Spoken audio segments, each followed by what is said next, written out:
Okay, so next to that, let's write obsession/allergy. So for the first time, remember last week when we read the doctor's opinion, so for the first time, Bill is hearing something other than, Bill, you don't have any willpower. Bill, your morals are in the toilet. Bill, you're a sinful fellow. Why can't you pull yourself together? So for the first time, Bill hears something different. He hears about the obsession of the mind, which from time to time overcomes all ideas to the contrary, and we take a drink, and the allergy of the body. Once we take the first drink, we can't stop. So let's highlight the next 3 lines. It relieved me somewhat to learn that in alcoholics, the will is amazingly weakened when it comes to combating liquor, though it often remains strong in other respects. Right, there it is. My incredible behavior in the face of a desperate desire to stop was explained. He's saying, oh my God, I'm not crazy, because he thought he was insane. Understanding myself now, I fared forth in high hope. For 3 or 4 months, the goose hung high. Underline the goose hung high. Everything's going good for Bill. I went to town regularly and even made a little money. Underline just the 6 words there. Surely this was the answer, self-knowledge. Okay? So again, Bill is saying, because I know what's wrong with me, I'm going to be okay, right? And earlier, when it said that the will is amazingly weakened when it comes to combating liquor, though it often remains strong in other respects. I got to tell you, guys, when we alcoholics, when we're not using, we are among the most productive people that you can imagine. My periods where I wasn't drinking my whole life, I was always in sales. I would just go out and kick ass. I've seen alcoholics. I think we're very intelligent people, but we have that damn obsession of the mind. And when it comes to alcohol, we got a blank spot. We just can't see through. But it was not, for the frightful day came when I drank once more. The curve of my declining moral and bodily health fell off like a ski jump. Underline, after a time I returned to the hospital. So we're going to write second treatment. I know that was in 34, I think. But he's back to the town's hospital. There's his second treatment. This was the finish, the curtain, it seemed to me.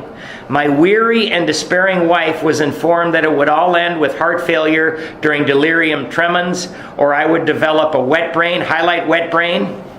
Perhaps within a year, and then highlight that last sentence. She would soon have to give me over to the undertaker or the asylum. And let's keep writing. Let's write or jails or sobriety. Those are our choices. Or jails or sobriety. So Bill, they were detoxing Bill again at the town's hospital, and Lois was outside the room, and she was talking to Dr. Silkworth, and she said, "Doctor, what can we do?" And he said, "Look, Lois, I don't think there's anything we can do for Bill. So we're going to just have to put him in an asylum, and as soon as he gets wet brain, he's going to need around-the-clock care." And when people get wet brain, they still get it today. All you can do with somebody who's got wet brain is you put a diaper on and you feed them through a tube. That's it. It's over, right? They did not need to tell me. I knew and almost welcomed the idea. That's the damnedest thing. You can't scare an alcoholic, because Bill heard this and he's like, yeah, thank God. At least I'll be out of it, right? It was a devastating blow to my pride. Underline the next 2 lines. I, who had thought so well of myself and my abilities, of my capacity to surmount obstacles. So, Bill is you. I've always been able to do everything in my life, but I can't beat this. Was cornered at last. Now I was to plunge into the dark, joining that endless procession of sots who had gone on before. I thought of my poor wife. There had been much happiness after all. What would I not give to make amends? But that was all over now. Next to that paragraph, let's write lost all hope. Bill is hopeless here. Lost all hope. We're going to highlight the whole next little paragraph here. No words can tell of the loneliness and despair I found in that bitter morass of self-pity. Quicksand stretched around me in all directions. I had met my match. I had been overwhelmed. Alcohol was my master. So off to the left, let's write hit rock bottom. And we can write step 1. Right here is where Bill took step 1. I don't think that is one of the best descriptions of step 1 I've ever seen. I had met my match. I had been overwhelmed. Alcohol was my master, right? Trembling, I stepped from the hospital a broken man. So if that happens to one of us today, we walk out of detox, we know that we got the rooms of AA to go to. Hey, at least I can go to AA. I'm going to go to 3 meetings a day. I'm going to do all this stuff. Bill, he walks out of the hospital. He's got nowhere to go. He's got no program to work. He's got no AA meetings. Can you imagine how terrifying that must have been? Trembling, I stepped from the hospital a broken man. Fear sobered me for a bit. Then came the insidious insanity of that first drink. And on Armistice Day 1934, I was off again. Highlight to the word debauch. Everyone became resigned to the certainty that I would have to be shut up somewhere, would stumble along to a miserable end. How dark it is before the dawn. In the reality, that was the beginning of my last debauch. So this is the beginning of the end of Bill's drinking. Somewhere around November 11th, I believe. Somewhere around November 11th. I was soon to be catapulted in what I like to call the 4th dimension of existence. I was to know happiness, peace, and usefulness in a way of life that is incredibly more wonderful as time passes. What a dichotomous sentence from the one before. We're going to write promise of hope next to that. Promise of hope. So when Bill went out and 12-stepped people, he did exactly this. Remember, Bill ran around New York for 6 months trying to get people to sober up, and he had no success because he was talking about, you got to find God, you got to have this great experience, and he got no success. When he went out to 12-step people later, he discovered that what he would do is he would give them hopelessness in one hand, right? He would give this. You're going to be shut up somewhere. You're going to stumble along to a miserable end. You're probably going to die. So he gives them hopelessness in one hand, and then he gives them hope in the other. And that's what he's doing in his story. I was soon to be catapulted into what I like to be called the 4th dimension of existence. I was to know happiness, peace, and usefulness in a way of life that is incredibly more wonderful as time passes. Near the end of that bleak November, and that must have been kind of awful because, he triggered the allergy and he couldn't stop drinking. I sat drinking in my kitchen. With a certain satisfaction, I reflected there was enough gin concealed about the house to carry me through that night and the next day. My wife was at work. Highlight the next 3 lines. I wondered whether I dared hide a full bottle of gin near the head of our bed. I would need it before daylight. Again, let's write protect supply. I don't know about you guys, man, but I had bottles hidden all over the place. Bottles, whatever. My musing was interrupted by the telephone. The cheery voice of an old school friend asked if he might come over. Circle, we got the squiggly writing. He was sober. Okay, this is Ebby Thatcher. It was years since I could remember his coming to New York in that condition. I was amazed. Rumor had it that he had been committed for alcoholic insanity. I wondered how he had escaped. So what happened, the last thing Bill heard is Ebby Thatcher was about to be committed to the Vermont Insane Asylum.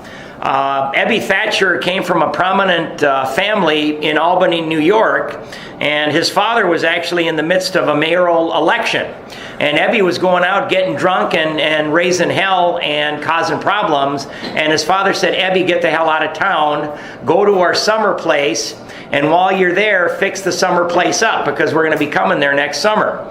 And Ebby went to the summer place, and he started fixing up the home. Now, Ebby, of course, was drinking, so, one day he ran his car off the road and into somebody's house. A couple days later, he's painting his house, And as he's just finished painting, some pigeons came along and they started doing stuff on his new paint job. Ebby went into the house, got the shotgun, and started blowing holes in the house at the pigeons. Now, the neighbors didn't like that at all, and they called the police, and Ebby ended up in front of the judge. And the judge was just about to commit him to the Vermont State Asylum for the insane. And when they did that, anybody could get you committed for alcoholic insanity back then. Your wife, your mom, your brother, your neighbor, and you stayed there until they thought that you were cured, right? So you could stay there as long as they wanted you to. And the judge is just about to commit him. All of a sudden, these two guys showed up who also just happened to be vacationing. They were part of the Oxford group. They stepped in front of the judge and they said, "Judge, release him to our care. We're going to take him to the Oxford group, and we're going to see if we can't help him." So the judge released Ebby to these two guys, and he started going to Oxford group meetings, and he was able to sober up, right? He had about 2 months sober, and he moved to New York, and he moved into the Calvary Mission, which was the headquarters for the Oxford group in New York. And one of the Oxford group tenets was to go out and help people. And he thought of his friend Bill Wilson. He said, that guy is still drinking. He's mooching off his wife. He's causing everybody a lot of pain. I'm going to go see if I can help my friend Bill Wilson. Now, Ebby was 2 months sober, so don't let anybody tell you that you can't go out and try to help somebody with 2 months sober, 1 month sober. I mean, if you feel you've got something to offer, maybe, even 2 days, you can at least set up chairs, you can give rides, you can do anything. But Ebby went to Bill at 2 months sober. And by the way, they were drinking buddies, and Bill said that if I ever get as bad as Ebby, I'm going to quit, right? I was amazed. Rumor had it that he'd been committed for alcoholic insanity. I wondered how he'd escape. Of course, he would have dinner, and then I could drink openly with him. Highlight the next 3 lines. Unmindful of his welfare, I thought only of recapturing the spirit of other days. Next to that, we're going to write total selfishness. So Bill doesn't give a damn that he's sober. He just wants somebody to drink with. There was that time we chartered an airplane to complete a JAG. His coming was an oasis in this dreary desert of futility, the very thing, an oasis. Drinkers are like that. The door opened and he stood there, fresh-skinned and glowing. Underline this next little sentence. There was something about his eyes. Right? And I have seen this in people that, and it's always in the newly sober, man, when something happens to them, right? I see this all the time. He was inexplicably different. What had happened? So next to there was something about his eyes, let's write psychic change in Ebby. Psychic change in Ebby. Because Ebby had never been able to go, more than a day or two without drinking. So all of a sudden, what the heck is going on? Psychic change in Ebby. I pushed a drink across the table. He refused it. Disappointed but curious, I wondered what had gotten into the fellow. He wasn't himself. "Come, what's all this about?" I queried. He looked straight at me, simply but smiling. He said, "I've got religion." So underline those 3 words and write Oxford group. Oxford group. I was aghast. Bill didn't like it. So that was it. Last summer, an alcoholic crackpot. Now I suspected a little cracked about religion. He had that starry-eyed look. Yes, the old boy was on fire, all right, but bless his heart, let him rant. Besides, my gin would last longer than his preaching. More selfishness right there. But he did no ranting. In a matter-of-fact way, he told how 2 men had appeared in court persuading the judge to suspend his commitment. Next to that, we're going to write Roland Hazard and Sebra Graves. Roland Hazard, H-A-Z-Z-A-R-D, and Sebra, C-E-B-R-A, Graves, and they're from the Oxford group. The Oxford. And those guys didn't live there. They just happened to be in that vacation town at the exact same time Ebby was there. And, what a miracle. They say that AA is a matter of seconds and inches. Seconds and inches. If they would have been there a week before or a week later, we wouldn't be sitting here right now. But he did no ranting. In a matter-of-fact way, he told how 2 men had appeared in court persuading the judge to suspend his commitment. They had told him of a simple religious idea. Circle that, a simple religious idea. Next to it, write step 2. Step 2. And then highlight the next 6 words and a practical program of action. Next to that, let's write 3 through 12. 3 through 12. So, here it is again, man. Ebby's in court. That's caused by the problem. Solution, practical program of action to get that solution. Highlight to the end of the paragraph. That was 2 months ago, and the result was self-evident. It worked. Right, so Bill is seeing something different in Ebby, and he's starting to. I have to believe my eyes. I have to believe that this hopeless, mooching alcoholic, that something happened to him. Something's different. I don't understand it, but I can't deny it. Right, something's different. He had come to pass his experience along to me. At the bottom of the page, write service work helping people. Service work helping people. So here Ebby is making a 12-step call on Bill. So he had come to pass his experience along to me. That's service work, helping people. If I cared to have it, right? So we're not going to force it on anybody, but if he cared to have it. I was shocked but interested. Certainly I was interested. I had to be. Highlight those 4 words, for I was hopeless. Next to that, write step 1. Step 1. So Bill's still hammering us with step 1. He talked for hours. Childhood memories rose before me. I could almost hear the sound of the preacher's voice as I sat on still Sundays way over there on the hillside. There was that proffered temperance pledge I never signed, my grandfather's good-natured contempt of some church folk and their doings, his insistence, highlight 3 lines, that the spheres really had their music, but his denial of the preacher's right to tell him how he must listen, his fearlessness as he spoke of these things just before he died. So highlight that and circle that word denial. And you can write only denial in book, right? Only denial. And that's not exactly true. There in the appendix 2, the spiritual experience, there is the word denial again. But I guess we could write only denial in first 164 pages. The other denial is in one of the appendices. Bill was raised by his grandfather. I don't know exactly how. Bill was a kid when his mother dropped him off with his grandfather and took off to New York to make her living. And Bill's grandfather did not like church folk. Bill's grandfather said, "Bill, those guys up there are trying to tell me how to believe, but God got it, I'm not going to listen to them. I'm going to believe the way I want to believe, and I don't believe anything they're saying." Right? That's how Bill was raised. So of course he didn't like to hear what Ebby had to offer. These recollections welled up from the past. They made me swallow hard. That wartime day in old Winchester Cathedral came back again. Okay, so remember at the beginning of Bill's story, he walked out of the cathedral much moved. All of a sudden he's remembering that he was moved by something, right? So I don't know, it seems to me that maybe God's been working on Bill this whole time.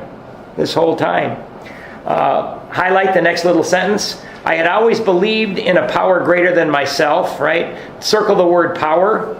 That's anytime Bill talks about a deity, he capitalizes it. There it is. I had always believed in a power greater than myself. I had often pondered these things. I was not an atheist. So Bill doesn't like the religious, but he's not an atheist. Few people really are, for that means blind faith in the strange proposition. I underline this just because I like it. In the strange proposition that this universe originated in a cipher and aimlessly rushes nowhere. My intellectual heroes, the chemists, the astronomers, even the evolutionists, suggested vast laws and forces at work. Despite contrary indications, I had little doubt that a mighty purpose and rhythm underlay all. Okay, let's highlight the next 3 lines. How could there be so much of precise and immutable law and no intelligence? I simply had to believe in a spirit of the universe. Okay, so immutable law, that means can't be changed. Can't be changed. and spirit of the universe. So he believes that there's something. He's got that capitalized again. Who knew neither time nor limitation. But that was as far as I had gone. So Bill kind of in the back of his head thinks, well, you know, there's something, but I'll be doggone, I sure don't know what it is, right? With ministers and the world's religions, I parted right there. When they talked of a God personal to me who was love, superhuman strength, and direction, I became irritated and my mind snapped shut against such a theory.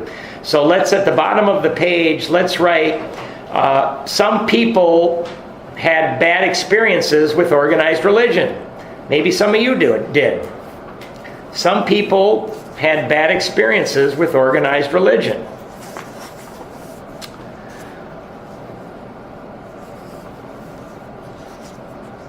Some people had bad experiences with organized religion. Bill didn't like it. To Christ I conceded the certainty of a great man, not too closely followed by those who claimed him. His moral teaching most excellent. Underlined at the end of the paragraph. For myself, I had adopted those parts which seemed convenient and not too difficult. The rest I disregarded. Right? So let's write half measure next to that. And you can see that Bill's having a terrible time with this religious idea here. But that's half measures, and I can relate to that. The wars which had been fought, the burnings and chicanery that religious dispute had facilitated made me sick. I honestly doubted whether on balance the religions of mankind had done any good. Judging from what I had seen in Europe and since, and that's since World War I, when he was over there, the power of God in human affairs was negligible. Let's circle these words for a deity. The brotherhood of man, there's one, a grim jest. If there was a devil, there's another one. He seemed the boss universal. Circle boss universal as well. And he certainly had me. But my friend sat before me and he made the point blank declaration. Okay, let's underline these two lines. That God had done for him what he could not do for himself. His human will had failed. So let's underline that. And next to his human will had failed, we're going to write beyond human aid. Beyond human aid. We need something stronger than human power. You know, that judge and those cops, my mom, my girlfriend, they all tried, but I was beyond human aid. Doctors had pronounced him incurable. Society was about to lock him up. Like myself, underline the 5 words, he had admitted complete defeat. Underline that, and again we're going to write step 1. Step 1. You notice that we have got to reach. One of the characteristics of a spiritual awakening is we have got to be broken. We have got to be going through the dark night of the soul. We have got to be at rock bottom, right? And everybody's bottom's different, right? Your bottom doesn't have to be sitting in jail drunk. It doesn't have to be that, but we all have to get there, I think. Then he had in effect been raised from the dead, suddenly taken from the scrap heap to a level of life better than the best he had ever known. Again, next to that, write promise. Promise. So here he goes again. He goes from the problem, right, to giving us a solution. So that's a nice promise. And then we're going to underline the next 3 lines. Had this power originated in him?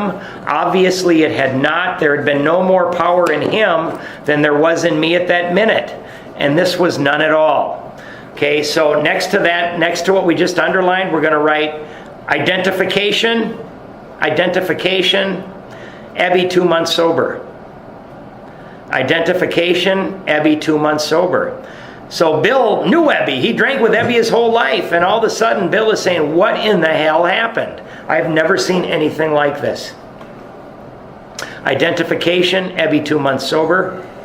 And as much as Bill doesn't like this religious stuff at all, right, he cannot deny his own eyes and what he's seeing in front of him, his friend. That floored me. It began to look as though religious people were right after all. Here was something at work in a human heart which had done the impossible. Underline this next little sentence. My ideas about miracles were drastically revised right then. Okay, so next to that, we're going to write change in thinking. Change in thinking. You know, and that's one of the things that happens to us when we have the awakening. Never mind the musty past. Here sat a miracle directly across the kitchen table. He shouted great tidings. I saw that my friend was much more than inwardly reorganized.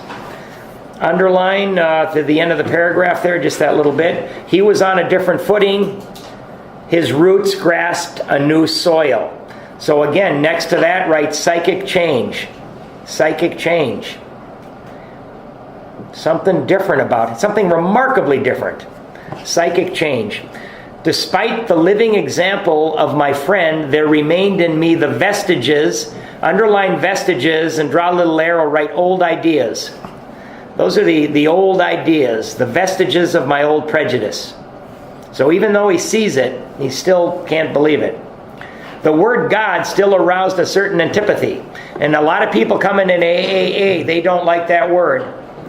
When the thought was expressed that there might be a God personal to me, this feeling was intensified. I didn't like the idea. Okay, underline the next 3 lines. We're going to see some more words for God. I could go for such conceptions as creative intelligence, universal mind, or spirit of nature, but I resisted the thought of a czar of the heavens.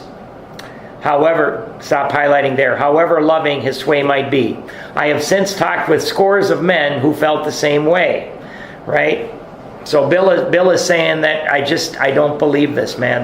This is too easy. There's got to be a more complicated way to do this thing. My friend suggested what then seemed a novel idea. He said, let's highlight the italicized words. Why don't you choose your own conception of God? Highlight that, and in the margin write, God as I understand him. God as I understand him. And I think somebody once in the first 164 pages, they counted 27 different names for synonyms for God. 27 different ones that Bill uses. So, you know, Bill and Ebby they're arguing back and forth, and Ebby is using terms that are highly religious, and Bill doesn't like it. You know, he's saying, I don't believe that crap, that's nonsense. Ebby's talking about God, spirituality, the Bible. He's going nuts. And then I think Ebby finally got tired, and he said, why don't you choose your own conception of God? And this is a very important statement, right? Because when we look at religion, the religion is going to say you must believe this way in order to follow that narrow pathway so that you can get into heaven, right? So religion is going to tell you how you must believe. Spirituality, we don't care how you believe. The only thing we're going to ask you is, are you even willing to believe that maybe there's something, right? So this changed the whole message right here. Why don't you change your own conception of God? That statement hit me hard. It melted the icy intellectual mountain in whose shadow I had lived and shivered many years. I stood in the sunlight at last. Again, the squiggly writing. We'll get those 3 lines. It was only a matter of being willing to believe in a power greater than myself.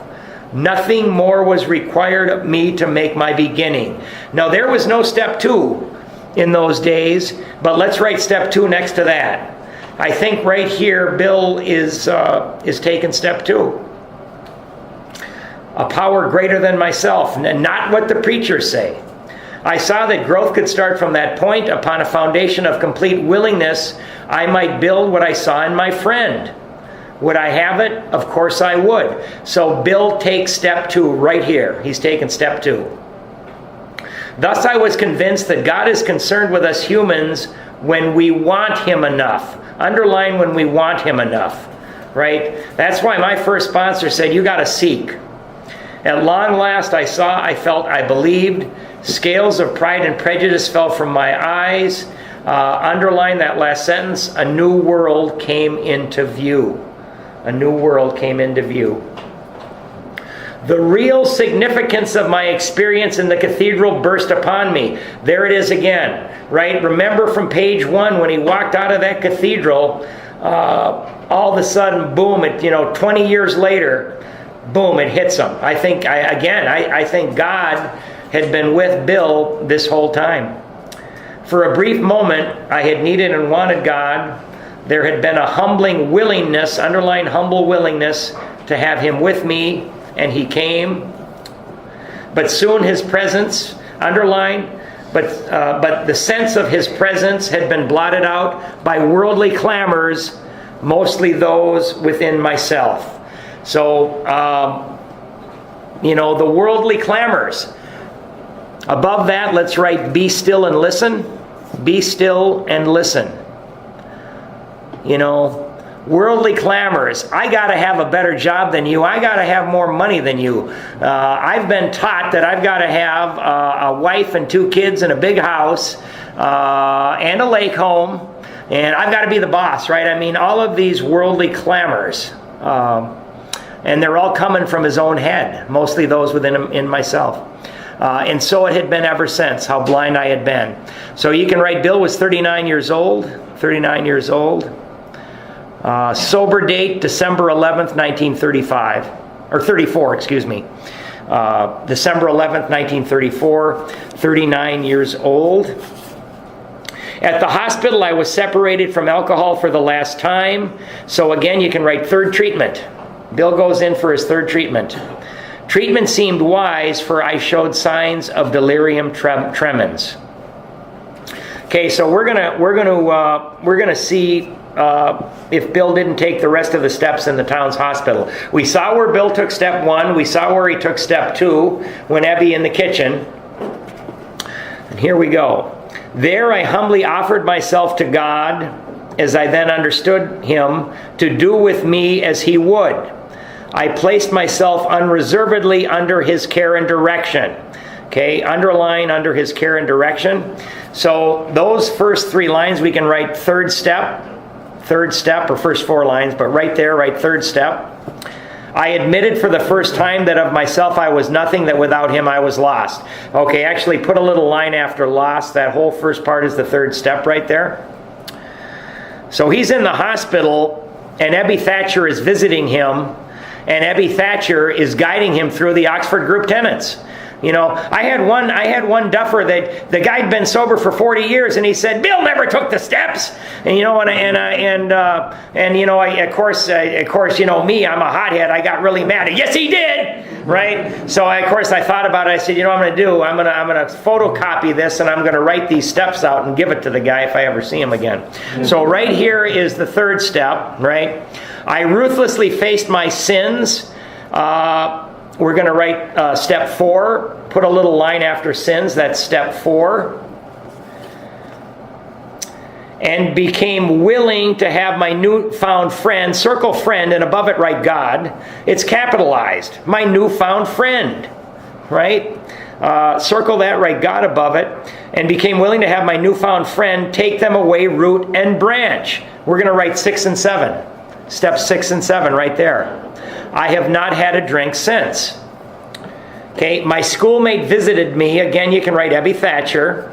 So again, Ebby's visiting him in the town's hospital, and he's taken him through these steps. My schoolmate visited me, and I fully acquainted him with my problems and deficiencies. Put a line after deficiencies. And we're going to write step 5 right there. I fully acquainted him with my problems and deficiencies. So I think the Oxford Group tenet was admitted our sins. We made a list of people I had hurt or toward whom I felt resentment. We're going to write 8 right there. Step 8. I expressed my entire willingness to approach these individuals, admitting my wrong. Never was I to be critical of them. I was to write all such matters to the utmost of my ability. We're going to write step 9 next to that. Step 9. I was to test my thinking by the new God consciousness within. Common sense would thus become uncommon sense. Next to that, let's write step 10. Step 10. I was to sit quietly when in doubt.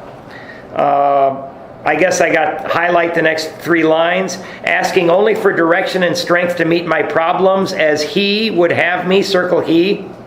Never, underline never, was I to pray for myself, except as my request bore on my usefulness to others.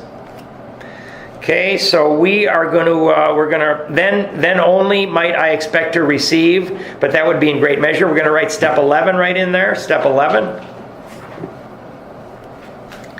Okay. My friend, okay, notice friend is not capitalized, so that's Ebby Thatcher again. My friend promised when these things were done, I would enter upon a new relationship with my Creator. Okay, so next to that, let's write promise. That's a promise. And let's highlight to the end of the page that I would have the elements of a way of living which answered all my problems. Circle all my problems, right? Not just the alcohol, right? I came here to quit drinking. I didn't realize, when I took away the alcohol, things got worse, right? I mean, I had all these other things which answered all my problems. Belief in the power of God, plus enough willingness, honesty, and humility. By the way, that's kind of like the first part of step 12, right? First part of step 12. Willingness, plus enough willingness, honesty, and humility to establish and maintain the new order of things were the essential requirements. Circle essential requirements. After requirements, write 12 steps mandatory. They say it's a suggested program, but everywhere I'm reading is that we must and we have to, and right here he says requirements. So these are mandatory. Simple but not easy. Underline those 4 words. Simple but not easy.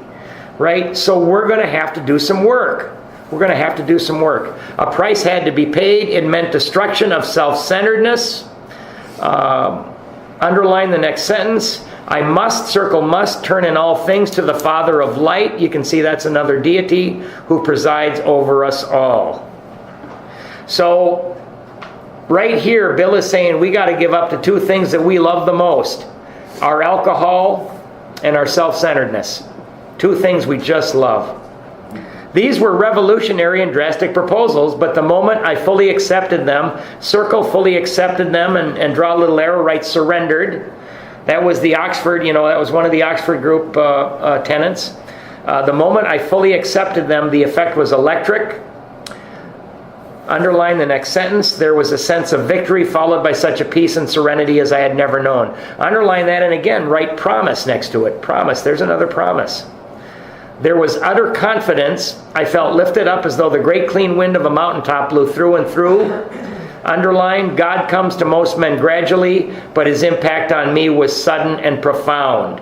Right? So Bill had a tremendous experience in the hospital where he just thought he saw a white light. I mean, most of us aren't going to get that.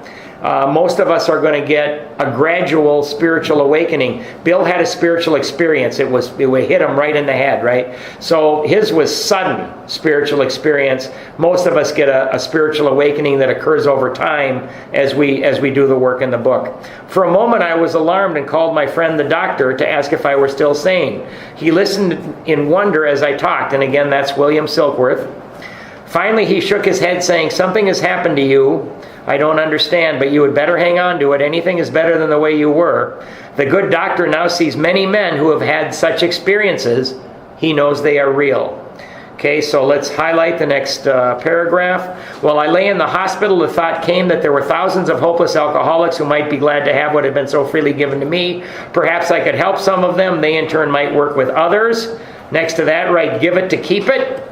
Right? That's kind of the second part of step 12 right there. And then we're going to highlight the next 4 lines. I'm going to speed up. My friend, again, that's Ebby, had emphasized the absolute necessity of demonstrating these principles in circle all my affairs. Particularly was it imperative to work with others as he had worked with me. Faith without works was dead. Right? Again, step 12. And how appallingly true for the alcoholic, for an alcoholic failed to perfect and enlarge his spiritual life through work, circle work, and self-sacrifice, circle self-sacrifice for others. He could not survive the certain trials and low spots ahead. If he did not work, let's highlight the next 2 lines. If he did not work, he would surely drink again. And if he drank, he would surely die. Underline, surely die. Then faith would be dead indeed. Without it is just like that. My wife and I abandoned ourselves with enthusiasm to the idea of helping other alcoholics to a solution of their problems. Underline that, to a solution of their problems. It was fortunate for my old business associates remained skeptical for a year and a half, during which I found little work. I was not too well at the time and was plagued, underline, by waves of self-pity and resentment. Underline that. Right? So, right in there, write patience, man. Where it says my old business associates remain skeptical, write patience. It's going to take a while for people to come around, man. And we are going to have waves of self-pity and resentment. They're going to come. Don't worry about it. It's normal. This sometimes nearly drove me back to drink. Underline the next sentence, but I soon found that when all other measures failed, work with another alcoholic would save the day. Right? So when we're feeling that, we go out and help somebody. Many times I have gone to the old hospital in despair. On talking to a man there, I would be amazingly lifted up and set on my feet. Underline the next sentence. It is a design for living that works in rough going. So next to that little sentence, write the 12 steps. We commenced to make many fast friends, and a fellowship has grown up among us, of which it is a wonderful thing to feel a part. The joy of living we really have, even under pressure and difficulty. I have seen hundreds of families set their feet on the path that really goes somewhere, have seen the most impossible domestic situations righted, feuds and bitterness of all sorts wiped out. I have seen men come out of asylums and resume a vital place in the lives of their families and communities. Business and professional men have regained their standing. There is scarcely any form of trouble and misery which has not been overcome among us. So next to that whole sentence, write promise of hope. I don't care how low you are, man. That's a promise of hope. In one western city, that's Akron, and its environs, there are 1,000 of us and our families. Underline, we meet frequently so that newcomers may find the fellowship. We're going to write something at the bottom of the page. At the bottom of the page, let's write, what is your purpose today? Question mark. What is your purpose today? And then let's write, my needs are met today, I must be of service. What is your purpose today? My needs are met today, I must be of service. Man, whenever we got that self-pity going on and that resentment, and we're starting to think, oh my God, these people at work are taking advantage of me. I know, right? I mean, my needs are met today. If I go out and help somebody, that crap in my head is going to go away. It's going to go away. What is your purpose? My needs are met today. I must be of service.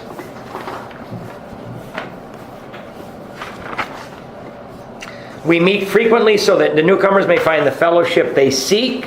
Right? We've got meetings. That's right all over. At these informal gatherings, one may often see from 50 to 200 persons. We are growing in numbers and power. In 2010, AA is composed of over 115,700 groups. An alcoholic in his cups, underline in his cups and above it write drunk. That's going to come in handy if you do crosswords like me, I'm telling you. In his cups is an unlovely creature. Right? So when we're drinking, we're unlovely. And when we're a dry drunk, we're also unlovely. Our struggles with them are variously strenuous, comic, and tragic.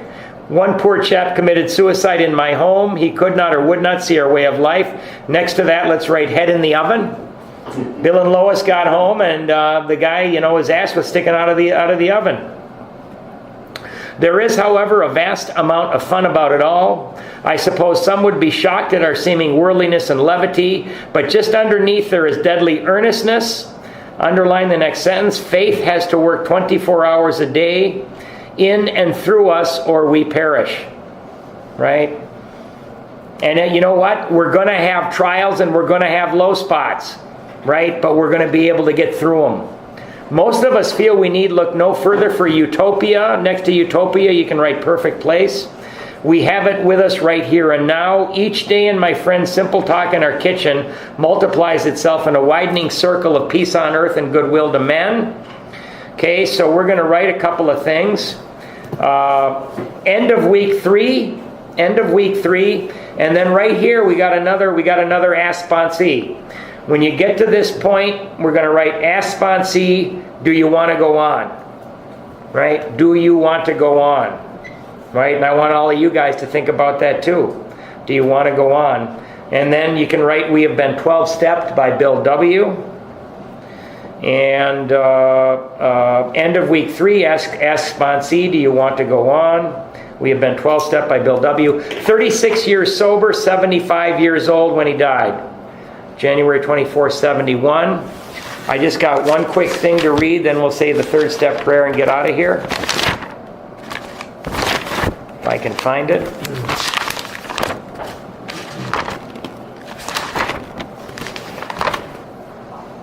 So they wrote this book, right? And the reason, they're going to send this book out to, because they didn't have meetings everywhere. So they sent the book to alcoholics out in California, Arkansas, all over. A, the doctor's opinion, we know what the problem is. B, in Bill's story, we're able to identify with another alcoholic. That's very important. We've got to identify. That's why, if you're new to sobriety, make sure you go to a lot of speaker meetings too.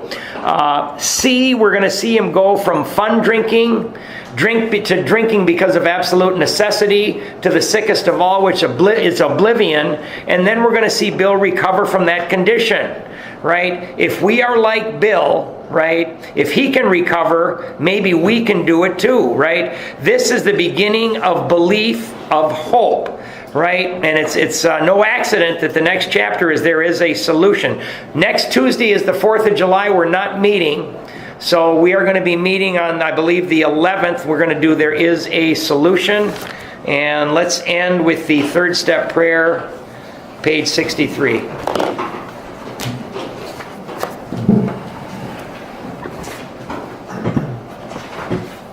God, I offer myself to Thee, to build with me and to do with me as Thou wilt. Relieve me of the bondage of self, that I may better do Thy will. Take away my difficulties, that victory over them may bear witness to those I would help of Thy power, Thy love, and Thy way of life. May I do Thy will always. Peace. Thanks, everybody. Everybody have a